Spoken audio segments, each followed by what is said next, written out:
தேர்வர்கள் அனைவருக்கும் வணக்கம். நாள் 1/5/2025 இன்றைய வகுப்பில் நாம் பார்க்க போகிறது சந்திப்பிழை அப்படின்றது தான்.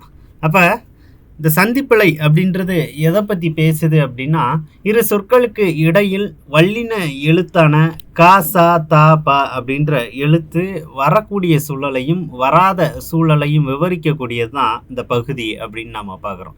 இதைத்தான் நம்ம வல்லினம் மிகுந்து வரும் இடங்கள், மிகாமல் வரக்கூடிய இடங்கள் அப்படின்னு அடையாளப்படுத்துகிறோம். அப்போ இது ரொம்ப முக்கியமாக அந்த விதியை நிச்சயமாக பின்பற்றி ஆகணுமா அப்படின்னா, வல்லின எழுத்து ஒரு இடத்துல வரும்போதும் வராமல் இருக்கும்போதும் அதனுடைய பொருளே மொத்தமாக மாறுபடக்கூடிய எடுத்துக்காட்டுகள்லாம் நம்ம நிறைய பார்க்குறோம். அப்போ இந்த வல்லின எழுத்து அப்படின்றது கசட தபர அப்படின்னு நம்ம சொல்கிறோம் இல்லையா, இவங்க வரும்போது அந்த சொல்லுக்கான ஒரு அழுத்தம் அப்படின்றது பிறந்துடுது. கசட தபர வல்லினம் அப்படின்ற எழுத்து. இந்த வல்லினத்துக்கு அர்த்தம் என்ன அப்படின்னா வன்மை அப்படின்னு சொல்லுவாங்க. அதை தாண்டி வலிமை அப்படின்னே வச்சுக்கலாம். சரியா, பெரும்பாலும் பார்த்தீங்க அப்படின்னா வளஞ்சுழி எழுத்துக்களாக தான் இவங்க எல்லாருமே இருப்பாங்க. வலிமை அப்படின்னு சொல்லுவாங்க. பண்டைய காலத்தில் பார்த்தீங்கன்னா ஆண் பிள்ளைகளுக்கு இந்த வல்லின எழுத்தில் துவங்கக்கூடிய எழுத்துக்களில் தான் பெயர் வச்சாங்க அப்படின்லாம் சில புத்தகங்களில் சொல்லப்படுது. அது முழுமையான அளவில் உண்மையான்னு தெரியல, ஆனால் சில புத்தகங்களில் சொல்லப்படுது அப்படின்னு சொல்லலாம். பண்டைய காலங்களிலே பார்த்தீங்க அப்படின்னா மென்மையை பெண்களுக்கான தன்மையாகவும் வலிமையை ஆண்களுக்கான ஒரு தன்மையாகவும் சொல்லக்கூடிய புத்தகங்களும் உண்டு. ஆனால் அதே நேரத்தில் போர்த்திறம் மிக்கவர்களாக பெண்களை சித்தரித்த புத்தகங்களும் உண்டு. அப்போ ரெண்டுமே உண்மைதான் இல்லையா, அவங்க தனித்திறன் பொறுத்ததாக அது இருந்துச்சு அப்படின்னு சொல்லிக்கலாம். இந்த இடத்துல இந்த வல்லின எழுத்து வரும்பொழுது பார்த்தீங்க அப்படின்னா ஒரு சொல்லுக்கான அழுத்தம் பிறந்துருது. சரியா, அர்த்தம் மாறலை அப்படின்னாலும் அழுத்தம் பிறந்துருது. ரெண்டாவது, இந்த வல்லின எழுத்து பயன்படுத்தும் பொழுது தான் ஒரு முழுமை பெறுது மொழி பயன்பாடு அப்படின்னு சொல்கிறாங்க.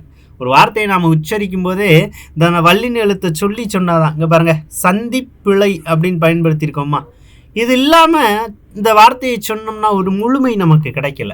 முழுமை அப்படின்றத தாண்டி ஒரு திருப்தி அப்படின்னு சொல்லுவாங்கல்ல, அந்த திருப்தி கிடைக்கல. அப்போ என்ன சொல்கிறாங்க, இந்த வல்லின எழுத்து பயன்படும் சொல்லாடல் பயன்படுத்தும் பொழுது தான் எனக்கு ஒரு முழுமை கிடைக்கி, அந்த மொழியை பயன்படுத்தணும் ஒரு திருப்தி கிடைக்கி அப்படின்னு சொல்கிறாங்க. அதுதான் இந்த வல்லின எழுத்தினுடைய ஒரு மிக பெருஞ்சிறப்பு அப்படின்னு சொல்லலாம். அப்போ இந்த வல்லின எழுத்து எங்கெங்கு மிகுந்து வரும், எங்கெங்கு மிகாமல் வரும் அப்படின்ற ஒரு வரையறையைத்தான் நமக்கு இந்த பகுதியில் சொல்லியிருக்கிறாங்க. என்ன சொல்கிறாங்க அப்படின்னு பார்த்தெல்லாம், ஒரு சொல்லின் முதல் எழுத்து காசா தாபா ஆகிய வல்லின எழுத்து வரிசைகளுள் ஒன்றாக இருந்தால் அதற்கு முன்னால் உள்ள சொல்லின் இறுதியில் உயிரெழுத்துடன் அந்த வல்லினமை எழுத்தை சேர்த்து எழுத வேண்டும். என்ன சொல்கிறாங்க, நிலைமொழி வருமொழின்னு வச்சுக்கிடுவோம். சரியா, ரெண்டு சொல் இருக்குது. முதல் சொல்லினுடைய இறுதி எழுத்து ஈற்றெழுத்து மெய்யெழுத்தாக இருந்து வருமொழியினுடைய முதல் எழுத்து காசா தாபாவா இருந்தால் இந்த ரெண்டையும் சேர்த்து எழுதணும். அதாவது அந்த உயிரெழுத்தையும் இந்த உயிர்மெய் எழுத்தையும் சேர்த்து எழுதணும் அப்படின்னு சொல்கிறாங்க. இன்னும் தெளிவாக சொல்ல போனால் உயிர்மெய் எழுத்தையும் மெய்யெழுத்தையும் சேர்த்து எழுதணும் அப்படின்றது தான். எடுத்துக்காட்டு பார்க்கும்போது நமக்கு தெளிவுபட புரியும். அதைத்தான் என்ன சொல்கிறாங்க, வல்லினம் மிகழ் அப்படின்னு சொல்லிடுறாங்க. எல்லா இடங்களிலும் வல்லின மெய்யெழுத்து மிகும் என்று கூற முடியாது. எடுத்துக்காட்டுக்கு சொல்கிறாங்க பாருங்கள், மிதந்து சென்றது, செய்து பார்த்தான், செய்து பார்த்தான் அப்படின்னு சொல்கிறது இல்லை. படித்த கவிதை, பெரிய தாவரம், இந்த சொற்கள் எல்லாம் வல்லினம் மிகுந்து வரலை இல்லையா.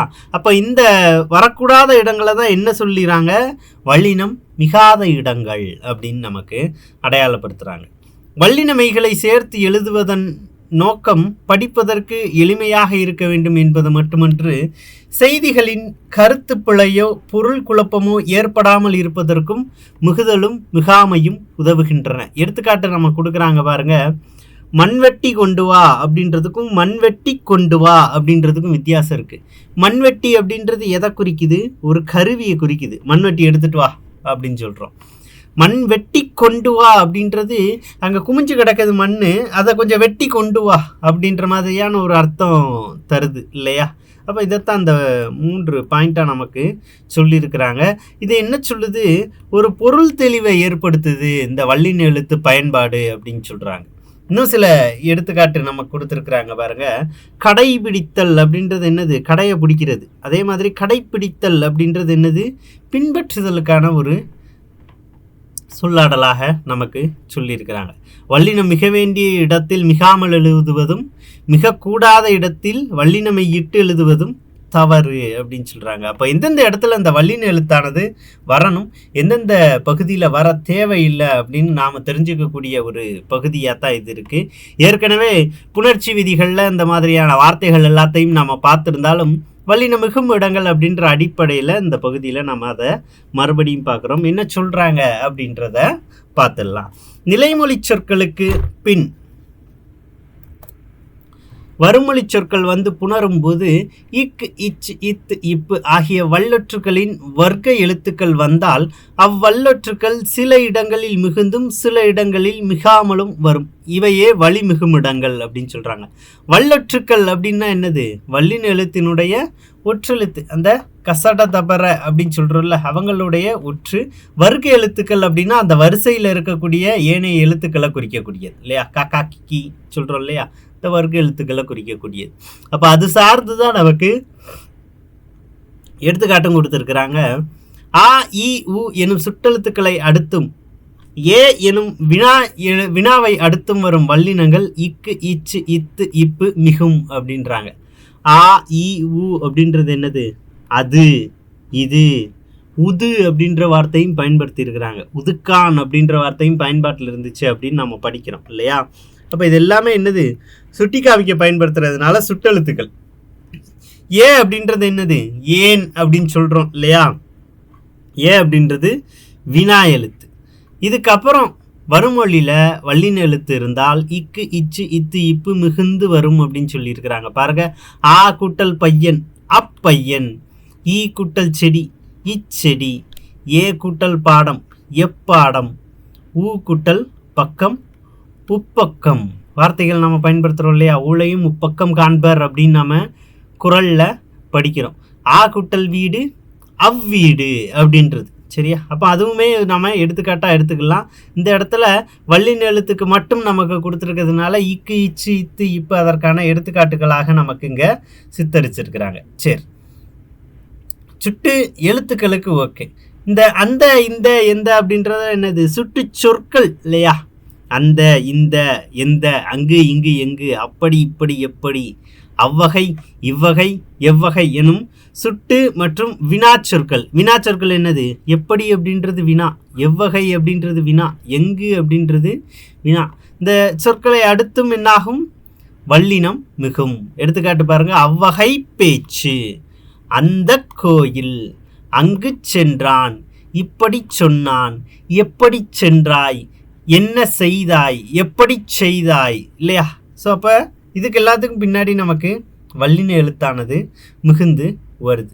இரண்டாம் வேற்றுமை விரியில் வல்லினம் மிகும் அப்படின்னு கொடுக்குறாங்க. வேற்றுமை நாம் படிக்கிறோம் இல்லையா? ஐ, ஆள், கு, இன், அது, கண். இப்போ இரண்டாம் வேற்றுமை நமக்கு என்னது? ஐ. விரின்னு கொடுத்துருக்குறாங்க. தொகைனா என்னது? மறைந்து வருதல். விரி அப்படின்னா என்னது? வெளிப்படையாக வருதல் அப்படின்னு நாம் பார்க்குறோம். வெளிப்படையாக வந்திருக்குதா? நூலை, பாலை அப்படின்னு வந்திருக்குது சரியா? நூலை கூட்டல் படி நூலை படி, பாலை கூட்டல் குடி பாலை குடி. அப்போ இதில் என்னது? வல்லின எழுத்தானது மிகுந்து வந்திருக்குது. அதனால தான் என்ன சொல்கிறாங்க?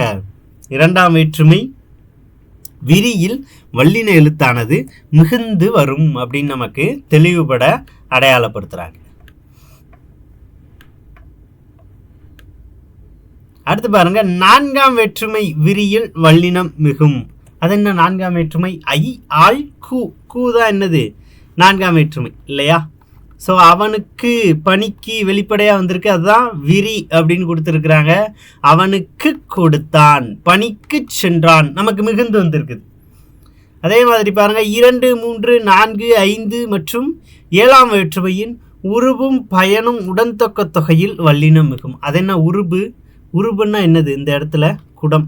பயன்னா தண்ணீர், தண்ணீரை வைக்கக்கூடிய குடம் இல்லையா? மரத்தினால் ஆன பெட்டி, இந்த மாதிரி தான் நம்ம சொல்கிறோம். இதைத்தான் என்னது?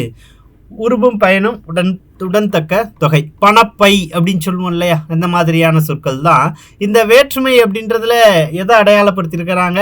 2, 3, 4, 5 மற்றும் 7. இரண்டாம் வேற்றுமை என்னது? ஐ. மூன்றாம் வேற்றுமை என்னது?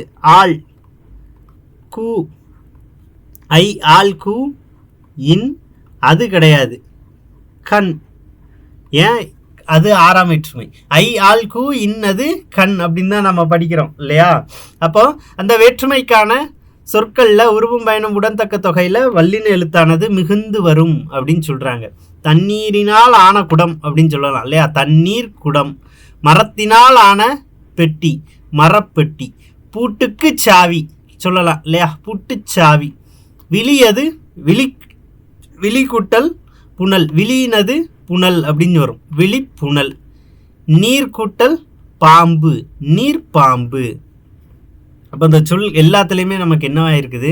வல்லின எழுத்தானது மிகுந்து வந்திருக்குது. 6ஆம் வேற்றுமைக்கானது அது அப்படின்றதுக்கு என்ன சொல்லியிருக்கலாம்? புலியினது தோல் அப்படின்னு சொல்லியிருக்கிறாங்க. தொகைன்னு ஏன் குறிச்சிருக்கிறாங்க? அந்த அது அப்படின்ற வேற்றுமை உருவானது இந்த இடத்துல நமக்கு மறைஞ்சு வந்திருக்கிறதுனால தொகை அப்படின்னு குறிச்சிருக்கிறாங்க. புலித்தோல் அப்படின்னு நமக்கு அதை சொல்லியிருக்கிறாங்க. அப்போ அந்த இடத்துலையுமே எனக்கு என்ன ஆகுது? வல்லின எழுத்தானது மிகுந்து வருது.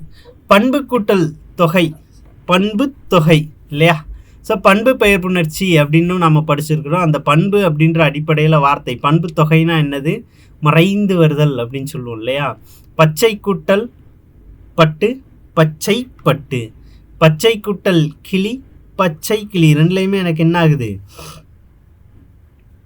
வல்லின எழுத்தானது மிகுந்து வருது. பச்சை நிறத்தினுடைய பட்டு, பச்சை நிறத்தினுடைய கிளி அப்படின்றது தான். இருபெயரொட்டு பண்பு தொகை இல்லையா? பின்னாடி பொது பெயர் வருது, அதற்கு முன்னாடி அதனுடைய சிறப்பு பெயர் வருது. சரியா? இருபெயரொற்று பண்பு தொகை. சாறை கூட்டல் பாம்பு, சாறை பாம்பு. மல்லிகை கூட்டல் பூ, மல்லிகை பூ அப்படின்னு சொல்றாங்க. உவமை அப்படின்னா நமக்கு தெரியும் இல்லையா? இன்னொன்னுக்கு ஒப்பிடுறது, எடுத்துக்காட்டாக காமிக்கிறது. மலர் போன்ற கண் அப்படின்றது தான் உவமை தொகை. அப்படின்றதுல போன்ற அப்படின்ற முறுபு மறைஞ்சிருச்சு. அதனால தான் மலர் கூட்டல் கண், மலர்கண். தாமரை போன்ற கை, தாமரை கை. வல்லின எழுத்து மிகுந்து வந்திருக்குது. ஓரெழுத்து ஒரு மொழியில் வல்லின எழுத்து மிகும் அப்படின்னு சொல்கிறாங்க. ஓரெழுத்து ஒரு மொழியை பொறுத்த மட்டும் நாம் என்ன படிக்கிறோம்? 42 ஓரெழுத்து ஒரு மொழி அப்படின்னு படிக்கிறோம். இந்த 42 ஓரெழுத்து ஒரு மொழியில் 2 தான் குறில். என்னது? ஒன்று நோ, இன்னொன்று தூ. நோனா வறுமை, தூனா என்ன அர்த்தம்? உன் அப்படின்னு அர்த்தம் இல்லையா?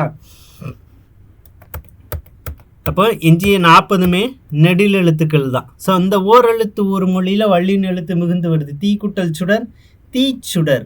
பூ கூட்டல் கூடை, பூக்கூடை. ஈ கூட்டல் கால், ஈ கால். கை கூட்டல் தடி, கைத்தடி. தை கூட்டல் பொங்கல், தைப்பொங்கல் அப்படின்னு நமக்கு அடையாளப்படுத்துகிறாங்க. 11வது விதி பாருங்க. ஈறுகட்ட எதிர்மறை பெயரெச்சம். எச்சம்னா என்னது? முடிவடையாத ஒரு சொல். சரியா? அப்போ ஒரு எச்ச சொல்லுக்கு அடுத்து பெயர் வந்தால் அது பெயரெச்சம், வினை வந்தால் அது வினை எச்சம் இல்லையா? செய்து கொண்டு அப்படின்னா என்னது? அது வினை எச்சம்னு ஆயிடும். செய்த பையன் அப்படின்னா அது பெயரெச்சம் ஆயிரும். ரொம்ப அடிப்படையான எடுத்துக்காட்டு தான். இதில் என்ன சொல்கிறாங்க? ஈறு கெட்ட அப்படின்னு சொல்கிறாங்க. ஈறு கெட்டனா கடைசி எழுத்து அழிஞ்சிருக்கும் இல்லையா? கடைசி எழுத்து, கடைசி ஈற்றெழுத்தானது அழிந்து போயிருக்கும். அதே மாதிரி தான் அங்கே பாருங்க, ஈறு கெட்டதுனால தான் என்ன ஆயிருக்கு? அழியா அப்படின்னு ஆயிருக்குது. அழியா கூட்டல் புகழ். எதிர்மறை அப்படின்றது என்னது? ஆப்போசிட். அழியா அப்படின்றது என்னது? ஒரு நெகட்டிவ் வேர்டு இல்லையா? எதிர்மறையான வார்த்தை. அதுதான் அழியா கூட்டல் புகழ். நமக்கு வல்லின எழுத்து மிகுந்து வந்திருக்குது. அழியா புகழ். ஓடா கூட்டல் குதிரை, ஓடா குதிரை அப்படின்றது தான். அடுத்து பாருங்க, வன்தொடர் குற்றியலுகரத்தில் பின் வல்லினம் மிகும். வல்லின எழுத்தை தொடர்ந்து உகரம், குசுடுதுபுற உகரத்தோடு முடியது குற்றியலுகரம், குற்றி ஒலிக்கக்கூடியது அப்படின்லாம் நம்ம படிச்சிருக்கிறோம். கொக்கு கூட்டல் கால், கொக்கு கால். எண்ணு பெயர்களை பொறுத்த மட்டும் 8 கூட்டல் 10, 8லையும் 10லையும் பார்த்தீங்க அப்படின்னா வல்லின எழுத்து நமக்கு மிகுந்து வரும்னு சொல்கிறாங்க. 2 எடுத்துக்காட்டு தான். 8 தொகை நூல், 10 பாட்டு நூல் இல்லையா? ரெண்டுலையுமே நமக்கு வல்லின எழுத்தானது மிகுந்து வந்திருக்கும். தாரா ஒற்று இரட்டிக்கும் உயிர் நெடில் தொடர் குற்றியலுகரங்களுக்கு பின் வல்லினம் மிகும் அப்படின்னு சொல்கிறாங்க. அது என்ன? டாரா ஒற்று இரட்டிக்கும்னா ஆடு கூட்டல் பட்டி, ஆட்டுப்பட்டி. டகரம் எனக்கு இரட்டிச்சிருக்கு இல்லையா? நாடு கூட்டல் பற்று, நாட்டுப்பற்று. இங்கேயுமே எனக்கு டகரம் இரட்டிச்சிருக்குது. ஆறு கூட்டல் பாலம், ஆற்றுப்பாலம். அங்கேயும் ரகரம் எனக்கு இரட்டிக்கும் இல்லையா? அப்போ இந்த மாதிரி உயிர் தொடர் குற்றியலுகரமும் சரி, நெடில் தொடர் குற்றியலுகரங்களிலும் சரி நமக்கு என்னாகும்? வல்லின எழுத்தானது மிகுந்து வரும். களிறு கூட்டல் யானை களிற்று யானை அப்படின்னு நம்ம படிக்கிறோம் இல்லையா? நிறைய எடுத்துக்காட்டுகள் பார்த்தாச்சு புணர்ச்சி விதிகள்லே. அதே மாதிரி முற்றியலுகரத்துக்கும் எடுத்துக்காட்டு கொடுக்குறாங்க. பொது கூட்டல் தமிழ் பொது தமிழ், பொது கூட்டல் தேர்வு பொது தேர்வு, திருக்கூட்டல் குரல் திருக்குறள் அப்படின்னு நம்ம பார்க்குறோம் இல்லையா? அப்போ இந்த பகுதியிலலாம் எனக்கு என்ன ஆகுது? வல்லின எழுத்தானது மிகுந்து வருது. திருக்குறள் அப்படின்னு நம்ம படிக்கிறோம் இல்லையா? அடையெடுத்த ஆகு பெயர் அப்படின்னு பெயர் பெற்ற ஒரு படைப்பு. அடுத்து பாருங்க, உரி சொற்றொடர். சால தவ தட குல நனி அப்படின்லாம் பார்க்குறோம் இல்லையா? சால தவ தட குல முதலிய உரி சொற்களின் பின் வல்லினம் மிகும். சால குட்டல் சிறந்தது சாலச் சிறந்தது அப்படின்னு நாம் படிப்போம். சால குட்டல் பேசினான் சாலப் பேசினான், தவச்சிறிது அப்படின்றது தான் இது உரி சொற்றொடர். அடுத்து இடைச்சொற்கள். இடைச்சொற்கள் தமிழில் நிறைய உண்டு, ஆனால் குறைவாகவே உண்டு. ஆனால் அதன் பயன்பாடே மொழி பயன்பாட்டை முழுமைப்படுத்துகிறது அப்படின்னு தமிழில் சொல்லப்படுது இல்லையா? அந்த வகையில் ஆய் என இனி ஆக போன்ற சொற்களில் எடுத்துக்காட்டு நம்ம கொடுத்துருக்குறாங்க. என கூறினான், இனி காண்போம் அப்படின்றது தான். அடுத்த விதி பாருங்க, நிலைமொழியினுடைய ஈற்றெழுத்து உயிரூற்று சொல்லாக இருக்கும் பொழுது வருமொழியினுடைய முதல் எழுத்து காசா தாபாகா இருக்கும் பட்சத்தில் வல்லினமானது மிகுந்து வருகிறது. கறி குழம்பு, பலாச்சுளை, பாட்டு போட்டி, வழித்தடம் அப்படின்னு பார்க்குறோம் இல்லையா? இங்கே உயிரீற்று சொல்லுன்னு கொடுத்துட்டான், அதனால் இந்த விதி தனியாகவே கொடுக்க தேவையில்லை. இருந்தாலும் சொல்கிறாங்க, இகர ஈற்று எழுத்து இருக்கும் பட்சத்துலையுமே நமக்கு என்ன ஆகும்? வல்லின எழுத்தானது மிகுந்து வரும் அப்படின்னு சொல்கிறாங்க. ஓடி கூட்டல் போனான் ஓடி போனான். அதே மாதிரி அகரையிட்டு செய்ய எனும் எச்சத்தின் பின் வரும் வல்லினமானது மிகுந்து வரும். பாடக் கேட்டேன், தேடச் சென்றாள், ஓட பார்த்தான் அப்படின்றது. அப்போ இந்த எல்லா பகுதியிலையுமே எனக்கு என்ன இருக்குது? வல்லின எழுத்தானது மிகுந்து வந்திருக்குது. அகரை ஈற்றாக அமையக்கூடிய நிலைமொழி அந்த இடத்துல நமக்கு சொல்லியிருக்கிறாங்க. அடுத்து பாருங்க, மகர மெய்யில் முடியும் சொல்லை அடுத்து வல்லின எழுத்து வந்தால் அந்த மகர மெய்யானது கெட்டு வல்லின எழுத்தானது மிகுந்து வரும். வட்டம் கூட்டல் பாறை வட்டப்பாறை, வட்டம் கூட்டல் தொட்டி வட்ட தொட்டி அப்படின்னு நம்ம படிச்சிருப்போம் இல்லையா? அப்போ எடுத்துக்காட்டு புத்தகத்தில் இருக்கிறதுன்னு இல்லை, புத்தகத்தில் இருக்கக்கூடியது கேள்விகளாக நிறைய நேரங்களில் இருக்கும். அதில் தெளிவு தேவை. அது கடந்து நாம் படித்த விஷயங்கள் எல்லாத்தையுமே கொஞ்சம்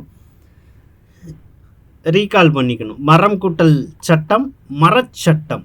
அடுத்து கடன் பாருங்கள், அதற்கு இதற்கு எதற்கு என்ற சொற்களின் பின்னால் வல்லினமானது மிகுந்து வரும். அதற்கு சொன்னேன், இதற்கு கொடு, எதற்கு கேட்கிறாய் அப்படின்றது தான். இனி தனி மற்றை ஆகிய சொற்களின் பின் வல்லினம் மிகும். இனி காண்போம், ஏற்கனவே பார்த்தது தான். தனிச்சிறப்பு அப்படின்னு நம்ம படிச்சிருப்போம். மிக அப்படின்ற சொல்லின் பின்னும் வல்லினமானது மிகுந்து வரும். மிகச் சிறப்பு. அதே மாதிரி பாருங்கள், திசை பெயர்கள். கிழக்கு கூட்டல் பகுதி கிழக்கு பகுதி, வடக்கு கூட்டல் பக்கம் வடக்கு பக்கம் அப்படின்னு நம்ம பார்க்குறோம். 25வது மிக முக்கியமானது. ஏன்னா ஒரு வார்த்தையை இந்த இடத்துல நாம் அடையாளப்படுத்தி வச்சுக்கணும். என்ன கொடுத்துருக்குறாங்க? சில அப்படின்னு ஒரு வார்த்தை கொடுத்துருப்பாங்க. சில உருவக சொற்களுக்கு பின் வல்லினம் மிகும் அப்படின்னு கொடுத்துருப்பாங்க. அப்போ சில அப்படின்ற வார்த்தை அந்த இடத்துல நாம் ரொம்ப ரொம்ப முக்கியமாக கவனித்து படித்து வச்சுக்கணும். உருவகம்னா என்ன? ஒரு பொருளை இன்னொரு பொருளாக உருவகப்படுத்துவது அப்படின்றது தானே. படகு தான். வாழ்க்கை அப்படின்றத படகாக உருவகப்படுத்துவது. படகு போன்ற வாழ்க்கை அப்படின்னா என்ன? வாழ்க்கை ஒரே தள்ளாட்டமாக இருக்குது அப்படின்றது தான். தாய் போன்ற தமிழ், பவளம் போன்ற வாய், பந்து போன்ற உலகம். அப்போ அந்த ஓமையை அப்படியே மாற்றி போட்டால் உருவகம் ஆயிடுது. சரியா? அப்போ வாழ்க்கை கூட்டல் படகு வாழ்க்கை படகு, தமிழ் தாய், வாய்ப்பவளம், உலகப்பந்து. அப்போ எல்லா உருவகத்திலையும் மிகுதில்லை. ஏன் சில அப்படின்னு கொடுக்கணும் அப்படின்னா மதி போன்ற முகம் அப்படின்னு சொல்லுவோம். சரியா? ஊமை தொடரில் அதை மாற்றி போட்டால் முகமதி, இதுதான் உருவகம் இல்லையா? இந்த இடத்துல எனக்கு வல்லின எழுத்து மிகுந்து வரலை. சரிங்களா? ஸோ அப்போ அந்தனால தான் என்ன சொல்கிறாங்க? சில உருவக சொற்களில் வல்லினம் மிகும் அப்படின்னு சொல்கிறாங்க. அந்த வகையில் சில அப்படின்ற வார்த்தை ரொம்ப முக்கியம். 26வது என்ன சொல்கிறாங்க? தனி குற்றெழுத்தை அடுத்து வரும் ஆகார எழுத்தின் பின் வல்லினம் மிகும் அப்படின்னு சொல்றாங்க. அதாவது தனி எழுத்து நிலா, அதனுடைய ஈற்றெழுத்து என்னது? ஆகாரம். கணா அப்படின்றதோட ஈற்றெழுத்து என்னது? ஆகார எழுத்து வந்திருக்கு இல்லையா? அப்போ இதை தொடர்ந்து வரக்கூடிய சொற்கள்ல வல்லின எழுத்தானது மிகுந்து வரும். நிலாச்சோறு, கணா கண்டேன் அப்படின்றதுதான். தனிக்குறளை அடுத்து வரும் ஆ என்னும் நெடிலுக்கு பின்வரும் வல்லினம் மிகும். கணா காலம் அப்படின்றது தான். 4ஆம் வேற்றுமையில் அக்ரிணை பெயர்களின் பின் வல்லொற்று மிகும். 4ஆம் வேற்றுமை அப்படின்னு இதை ஏன் விவரிக்கிறாங்க? கூலிக்கு தொழில் இல்லையா? கூலிக்கு தான் வேலை பார்க்குறோம் இல்லையா? கூ அப்படின்ற உருபு அந்த இடத்துல நமக்கு மறைஞ்சு வருது. அதனால தான் 4ஆம் வேற்றுமை தொகை அப்படின்னே வச்சுக்கலாம். அதனால தான் கூலி கூட்டல் தொழில் கூலி தொழில் அப்படின்றது. போய் ஆய் என்னும் வினையெச்சத்தின் பின் வல்லினம் மிகும் அப்படின்னு சொல்கிறாங்க. நன்றாய் பேசினார். ஏன்னா வறுமொழி அடுத்த சொல்லும் எனக்கு என்ன இருக்குது? வினை எழுத்தாக இருக்குது, இது எச்ச சொல்லாக இருக்குது. அதனால தான் இது ரெண்டும் வினை எச்சம் இல்லையா? நன்றாய் பேசினார். போய் தேடு, எனக்கு வல்லின எழுத்து மிகுந்து வந்திருக்குது. இகரத்தில் முடியும் வினையெச்சங்களை அடுத்து வல்லினம் மிகும். ஏன் எச்சம் வினை எச்சம்னு சொல்கிறாங்க? அடுத்து வரக்கூடியதும் வினை சொல்லாக இருக்குது. எழுதி கூட்டல் பார்த்தால், எழுதி பார்த்தால். ஓடி கூட்டல் கலைத்தான், ஓடி கலைத்தான். தேடி கூட்டல் சென்றான், தேடி சென்றான். இப்படி நம்ம நிறைய எடுத்துக்காட்டுகள் எழுதலாம் இல்லையா? அப்போ ஒரு சில விதிகள் போதும். இதுக்கு 30 விதிகள் நாம் அங்கே அடுக்கணும் அப்படின்ற அவசியமே இல்லை. எல்லாத்தையும் ஒரே இடத்துலையே ஒரே விதிக்குள்ளேயே நாம் அடைச்சிடலாம்.